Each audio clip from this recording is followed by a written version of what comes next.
Assalamualaikum warahmatullahi wabarakatuh. Perkenalkan, kami dari kelompok 3, yakni beranggotakan saya sendiri Anissa Mawadah dan teman saya Abdul Septianisi dan yang terakhir Ahmad Haji Nasrullah. Di sini kita akan menjelaskan tentang hukum perdata di Maroko. Sebelum langsung ke pembahasan, sebelumnya saya akan menjelaskan dulu. Baik, saya di sini akan menjelaskan dulu tentang sejarah Maroko. Maroko mempunyai peranan besar dalam sejarah Islam, terutama dalam penyebaran Islam di wilayah Afrika Utara dan sebagai pintu gerbang masuknya Islam ke Spanyol dan Eropa. Penaklukan di wilayah Afrika Utara ini memakan waktu 53 tahun. Tariq bin Ziyad yang diangkat Musa bin Nusair pada masa Walid I bin Abdul Malik 705 sampai 715, khalifah ke-6 dinasti Umayyah, untuk memerintahkan Maroko setelah ditaklukkan. Kemudian menyeberangi selat antara Maroko dan Eropa dan mendarat di suatu tempat, yaitu gunung, yang kemudian terkenal dengan nama Jabal Tariq. Setelah dinasti Umayyah di Damaskus runtuh dan berpindah ke tangan dinasti Abbasiyah, Maroko menjadi daerah kekuasaan Abbasiyah. Kemudian di negeri ini yang paling berpengaruh terhadap perkembangan komunitas Islam di Maroko adalah dinasti Al-Murabitun dan telah berjasa menyebarkan Islam ke Spanyol. Pada masa Yusuf bin Tasim 453 sampai 500 Hijriah atau 1061 sampai 1007 Masehi, umat Islam berhasil memukul pasukan Spanyol yang ingin menyelapkan Islam di sana atas perintah Mu'tamin bin Ibad, Raja Sevilla. Kemudian mengganti Al-Murabitun setelah dinasti ini runtuh adalah Al-Muwahhidin, yaitu pada tahun 1121 sampai 1269 Masehi. Nama ini dinisbatkan pada pengakuan mereka sebagai orang-orang yang bertauhid secara benar. Dan lanjutnya yaitu letak geografis. Maroko adalah sebuah negara kerajaan terletak di benua Afrika bagian utara, negara yang secara astronomis berada di. Selanjutnya yaitu letak geografis Maroko. Maroko adalah sebuah negara kerajaan yang terletak di benua Afrika bagian utara, negara yang secara astronomis berada di antara 27 derajat sampai 36 derajat lintang utara dan 1 derajat sampai 14 derajat bujur barat. Ini berbatasan darat dengan Aljazair di sebelah timur dan selatannya, sedangkan di sebelah barat dayanya berbatasan Sahara Barat. Sebelah utara Maroko adalah Selat Gibraltar yang memisahkannya dengan Spanyol dan daratan Eropa, sedangkan di sebelah baratnya adalah Samudra Atlantik. Negara yang memiliki nama lengkap kerajaan Maroko ini mengakui wilayah Sahara Barat sebagai salah satu provinsinya sejak tahun 1975. Namun, sebagian besar negara di dunia internasional ini tidak mengakui pengakuan ini. Luas wilayah Maroko adalah sebesar 446.550 km persegi dengan jumlah penduduk sebanyak 33.656.655 jiwa. Berdasarkan estimasi Juli 2017 dan tidak termasuk wilayah Sahara Barat, mayoritas penduduk adalah Arab atau Berber yang beragama Islam. Berbeda dengan negara-negara tetangganya yang berada di benua Eropa, Maroko merupakan negara yang kebudayaan adalah campuran antara bangsa Eropa, bangsa Arab, dan bangsa Berber. Bahasa resmi negara Maroko adalah bahasa Arab. Selanjutnya di bidang perekonomian, Maroko memanfaatkan kedekatan wilayahnya dengan benua Eropa dan biaya tenaga kerja yang relatif rendah untuk menuju pembangunan ekonomi yang beragam, terbuka, dan orientasi pasar. Sektor utama ekonominya adalah pertanian, pariwisata, aerospace, otomotif, fosfat, tekstil, dan pakaian jadi. Maroko meningkatkan infrastrukturnya di pelabuhan, transportasi, dan infrastruktur industri. Untuk memosisikan dirinya sebagai pusat bisnis di seluruh benua Afrika, Maroko juga mengadakan perjanjian perdagangan bebas bilateral dengan Amerika Serikat pada tahun 2006. Perjanjian status advisor dengan Uni Eropa pada tahun 2008, dan pada tahun 2014 kerajaan Maroko menghapus subsidi untuk bahan bakar seperti bensin dan solar sehingga mengurangi pengeluaran yang membebani anggaran negara. Meskipun memiliki pertumbuhan ekonomi yang tinggi, sekitar 4,8% pada tahun 2017, Maroko masih mengalami tingkat pengangguran yang tinggi, pada buta huruf yang tinggi, dan kemiskinan terutama di daerah-daerah pedesaan. Pendapatan domestik bruto Maroko adalah sebesar 300 US dollar, 1 miliar dengan pendapatan per kapita sekitar 8.600 US dollar. Sekitar 15% populasinya masih berada di bawah angkatan kemiskinan. Maroko merupakan negara dengan ekonomi terbesar kelima di benua Afrika.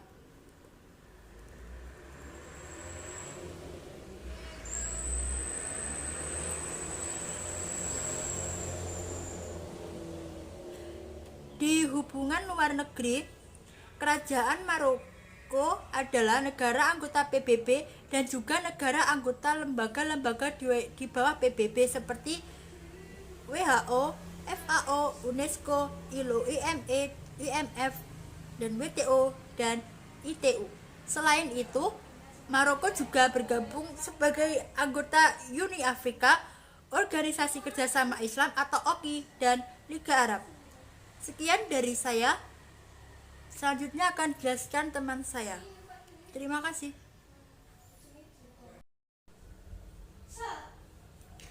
Baik, selanjutnya saya akan melanjutkan penjelasan dari teman saya. Di sini saya akan menjelaskan penjajahan di Maroko. Maroko dikenal sebagai salah satu negara yang kental dengan nuansa Islam. Padahal berkembangnya Islam di negeri yang berbatasan dengan Aljazair dan Mauritania itu setelah melalui fase yang cukup panjang. Sebelum Islam masuk, negeri yang berada di Afrika bagian utara itu hanyalah sebuah wilayah yang keadaan masyarakatnya terbelakang. Saat itu wilayah yang sempat dikuasai Kekaisaran Romawi lalu beralih ke tangan Vandals, Visigoth, dan Imperium Bizantium. Itu cukup memprihatinkan dari berbagai sisi kehidupannya. Namun masa jahilah itu secara perlahan berakhir tatkala cahaya Islam mulai menyinari negeri itu pada abad 7 Masehi. Pada 670 Masehi, Uqbah ibnu Naif, seorang dari Islam sekaligus utusan dari dinasti Umayyah, memimpin pasukan Islam memasuki wilayah itu. Peradaban tinggi Islam pun akhirnya menyinari negeri yang terletak di antara Laut Mediterania Selatan dan Samudra Atlantik itu. Namun, berkembangnya Islam di negeri itu bukan tanpa rintangan. Pasukan Islam butuh sekitar 53 tahun untuk menguasai sepenuhnya daerah tersebut dan butuh 1 abad untuk berasimilasi dengan penduduk asli tersebut, yaitu suku Barbar. Maroko semula dikuasai oleh bangsa Barbar. Daerah pesisir yang dikenal dengan nama Maroko berada di bawah kekuasaan Phoenician dan Carthaginian dari tahun 10 sampai 13 sebelum Masehi.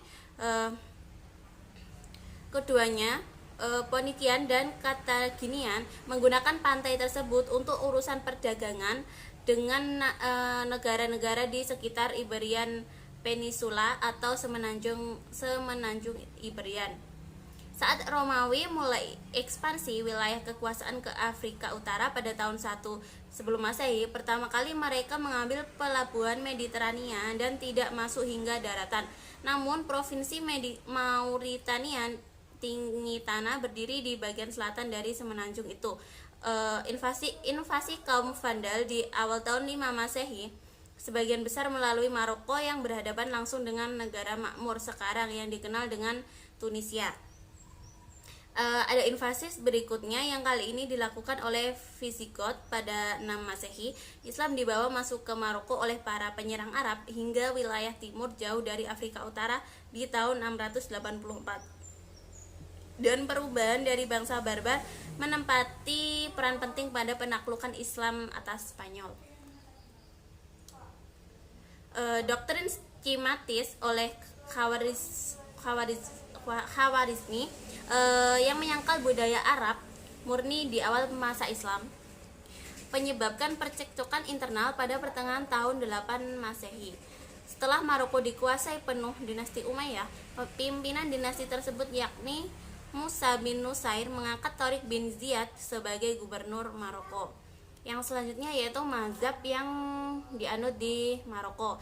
Sedari awal memeluk agama Islam itu, masyarakat Maroko telah mengikuti ajaran-ajaran pada ulama salaf dalam bermazhab, baik secara usul dan furu maupun dalam hal keyakinan dan syariat, seperti mazhab Imam Abu Hanifah, mazhab Imam Auza'i dan dan lainnya, sehingga mengikuti mazhab Imam Maliki.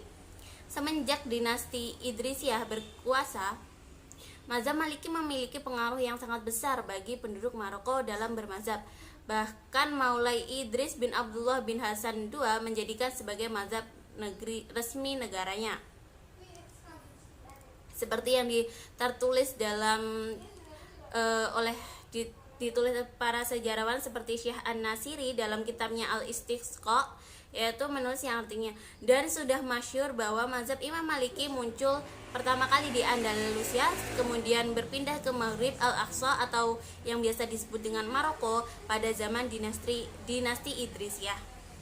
Syekh Dr. Ahmad Rougi, mantan rektor Universitas Kharawiyin, mengarang kitab berjudul Al-Maghribu Malikiyun Limadza, di mana dalam buku itu beliau menjelaskan beberapa faktor yang menyebabkan Maroko menjadikan mazhab Maliki itu sebagai mazhab resmi negaranya. Beliau menjelaskan bahwa faktor-faktor tersebut muncul dari sosok kepribadian Imam Malik sendiri yang memiliki kredibilitas yang mumpuni dalam bidang keilmuan, patut ditiru dan dijadikan landasan beragama. Syekh Ahmad Rougi memberikan perincian mengenai keunggulan serta karakteristik Imam Malik daripada imam-imam mazhab lainnya, sehingga akhirnya dijadikan rujukan berfikih oleh penduduk Maroko. Jadi bisa disimpulkan bahwa mazhab yang dianut di Maroko itu sebagian besarnya yaitu mazhab Maliki. Ya, itu tadi penjelasan singkat dari saya. Selanjutnya untuk terkait hukum Islam, yang sistem hukum Islamnya di Maroko itu akan dijelaskan oleh teman saya. Terima kasih. Baik, terima kasih banyak untuk pemakalan sebelumnya. Untuk keterangannya, saya di sini akan melanjutkan yakni bab 2 tentang pembahasan kedudukan hukum Islam dalam sistem hukum Maroko. Yakni sebagaimana kita mengetahui bahwa pada tahun 1912 sampai dengan tahun 1956, yakni wilayah Maroko didominasi oleh politik Prancis dan juga Spanyol. Kemudian secara umum sistem hukumnya, yakni wilayah tersebut banyak dipengaruhi oleh hukum yang mana diterapkan kedua negara tersebut. Kemudian di sini meliputi hukum privat atau ahwal asyakhsiyah, yakni berdasarkan syariat hukum Islam, yang mana di sini masih tetap menjunjung tinggi oleh umat Islam di Maroko. Kemudian hukum privat ini diterapkan oleh pemerintah Maroko, yang mana menganut corak dan juga sistem hukum yang bermadhab Maliki. Kemudian dalam perkembangan berikutnya, yakni hukum ini pun akhirnya ditetapkan dalam hukum formal atau berupa hukum undang-undang, yang mana berlaku di lembaga pengadilan syariah. Kemudian sistem hukum di Maroko ini terbagi menjadi dua, yakni mahkamah syariah dan juga mahkamah madaniyah, yakni peradilan umum, yang mana hukum kanonik dan juga civil law Prancis. Kemudian pembaharuan dalam undang-undang hukum privat atau ahwal syahsiyah di Maroko ini ini berjalan selama 2 tahun sesudah negeri ini merdeka, yakni pada tahun 1958, yang mana hukum keluarga ini ditetapkan oleh Tunisia. Kemudian berkat kerjasama yang dilakukan oleh ahli hukum Maroko dan juga instrumen lainnya, di sini ini menghasilkan sebuah draft atau kodifikasi hukum Islam, yakni yang mana diantaranya draftnya berisi yang pertama, yakni tentang prinsip dasar pijakan hukum keluarga yang diberlakukan adalah Imam Maliki atau mazhab Imam Maliki. Kemudian yang kedua yakni memperhatikan aspek maslahah mursalah. Kemudian draft tadi hukum keluarga yang disetujui oleh Komisi Dewan Perwakilan Rakyat Maroko. Kemudian menyusun buku yang mana berjudul Mudawwanah Al-Ahwal Asyasyiyah, yang mana di situ terisi undang-undang yang memuat lebih dari 300 pasal. Kemudian disusun dengan 6 buku, yang mana bukunya sudah terlampir dalam makalah. Selanjutnya yakni pokok-pokok isi undang-undang. Ini secara garis besar, secara umumnya ini diberlakukan oleh Maroko, yang mana seperti yang diungkapkan oleh Atok Mudar, yang mana terdiri dari 13 masalah pokok.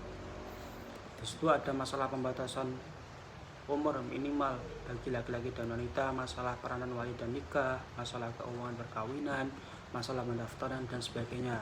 Itu sudah tertera dalam makalah. Selanjutnya yakni masuk dalam hukum perkawinan. Yang pertama yakni tentang batasan umur minimal pernikahan. Yang pertama yakni dalam undang-undang yang disusun pada tanggal 21 November 1957, di situ tercantum bahwa minimal hukum bagi laki-laki adalah berumur 18 tahun, disyaratkan mendapatkan izin dari walinya. Selanjutnya yakni masalah perceraian. Masalah perceraian ketika di hadapan pengadilan menurut undang-undang, yang mana undang-undang disusun pada tanggal 21 November 1957 ini menjelaskan bahwa tidak harus diucapkan di hadapan sidang pengadilan. Namun di situ di dalam undang-undang Maroko, seorang istri dapat mengajukan gugatan cerai pengadilan ketika yang pertama yakni suami gagal menyediakan biaya hidup. Kemudian suami mempunyai penyakit kronis yang mana menyebabkan istrinya merana. Kemudian suami berlaku kekerasan atau berlaku kasar. Selanjutnya yakni suami gagal memperbaiki hubungan perkawinan, yang mana setelah waktu 4 bulan ketika suami bersumpah untuk tidak memperdulikan istrinya, mencampuri istrinya. Selanjutnya yaitu suami meninggalkan istri setidaknya selama 1 tahun tanpa memperdulikan istrinya. Selanjutnya yakni masalah poligami. Di negara Maroko ini berbeda dengan negara Tunisia, yakni melarang secara mutlak untuk aturan tentang poligami, yang mana pada prinsipnya ini hanya bermaksud membatasi terjadinya poligami, yang mana dengan harapan dapat diterapkan prinsip keadilan bagi para istri. Kemudian dalam Undang-Undang Keluarga tahun 1958 ini juga menegaskan bahwa jika dikhawatirkan nanti tidak adanya keadilan akan terjadi di antara istri-istri, maka poligami ini tidak diperbolehkan. Kemudian undang-undang di Maroko juga mengatur masalah poligami, antara lain yang pertama, jika seorang laki-laki ingin berpoligami, ia harus mengkonfirmasi kepada calon istri, yang mana istri itu sudah berstatus sebagai suami. Kemudian yang kedua, seorang wanita pada saat melakukan akad nikah perkawinan boleh mencantumkan taklid talak yang melarang calon suami berpoligami. Yang ketiga, walaupun tidak adanya pernyataan seorang wanita seperti di atas, jika perkawinan keduanya menyebabkan istri pertama terluka, maka pengadilan di sini bisa membubarkan perkawinan mereka. Yang keempat yakni tentang khulu, yakni bentuk perceraian atas persetujuan suami istri dengan berupa tebusan harta atau uang dari pihak istri yang mana menginginkan perceraian tersebut. Untuk perceraian dengan khulu ini dilakukan jika perkawinan tidak dapat dipertahankan lagi, dengan syarat perceraian dalam jumlah harus atas persetujuan dan juga kesepakatan antara suami dan juga istri. Kemudian yang B yakni hukum kewarisan. Yang pertama di Maroko untuk masalah kewarisan ini soal wasiat wajibah bagi cucu yatim dan juga soal bagian anak angkat ini berdasarkan pada undang-undang yang dibuat pada tahun 1958, yakni masalah perbandingan antara laki-laki dan juga perempuan dalam hak waris, yakni perbandingannya 2 dibandingkan 1. Sedangkan untuk masalah wasiat wajibah hanya berlaku bagi cucu dari laki-laki, sedangkan cucu dari anak perempuan tidak berlaku wasiat wajibah. Selanjutnya yaitu masalah pembunuhan, yakni ketika ahli waris yang membunuh si pewaris dengan sengaja tidak mendapatkan hak waris. Namun ketika si tidak sengaja, maka hak warisnya tetap walaupun ia masih harus membayar diat dikarenakan perbuatannya, yakni perbuatan membunuh. Kemudian pandangan ini sejalan dengan pendapatnya Imam Malik, yakni dengan alasan yang pertama yaitu khisos, kedua untuk mempertahankan diri, yang ketiga yakni perintah hakim yang adil, dan yang terakhir adalah alasan-alasan yang dibenarkan oleh syarak. Maka dari itu masih memperoleh harta warisan. Kemudian berdasarkan muatan undang-undang tersebut, maka hukum keluarga di Maroko ini hanya termaktub dalam kitab-kitab fikih yang bermadhab Maliki. Kemudian undang-undang tersebut mengalami pembaharuan. Selanjutnya yaitu jika kita mencermati dari segi sifatnya, pembaharuan hukum keluarga atau ahwal syasyah yang dilakukan oleh pemerintah Maroko ini masih masuk dalam kategori intra-doctrinal reform, yakni reformasi hukum keluarga Islam yang dilakukan dengan cara penggabungan pendapat dari mazhab atau mengambil pendapat lain selain dari mazhab utama yang dianut, yakni mazhab Imam Maliki. Mungkin cukup sekian penjelasan dari kelompok kami. Apabila ada kurang lebihnya kami memohon maaf yang sebesar-besarnya. Akhir kalam, wabillahi taufiq wal hidayah. Wassalamualaikum warahmatullahi wabarakatuh.